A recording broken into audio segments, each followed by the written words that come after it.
দরকার হলে কেটে দেবো। হুম।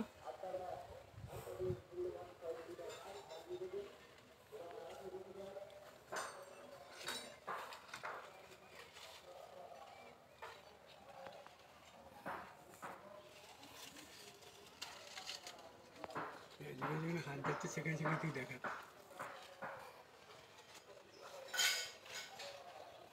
আমি বলবো কথাই এই গাছটা আমার নিজের হাতে বসানো গাছ, আর এই প্রথম এবারে আম ধরেছে, এই প্রথম নিজের হাতের বসানো গাছে প্রথম আম, কি ভালো লাগে তাই না?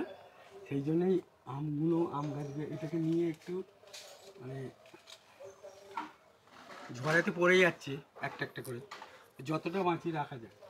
কাঁচা খেয়েছি, স্বাদটা ভালো, কিন্তু পাকা খাওয়ার অপেক্ষায় আছি। পাকলে দেখা যাক কীরকম স্বাদ হয়। এই এই এই যে কাছে নিয়েছে দেখা, এই যে আর এই একটা গাড়িতে 5-6টা করে গাছ। এই সুযোগ আর বারবার কাউকে দেখাতে পারবো না, তাই এই সবাইকে দেখিয়ে দিলাম। কেমন লাগলো ভিডিওটা? হ্যাঁ হ্যাঁ হ্যাঁ, দেখে দেখে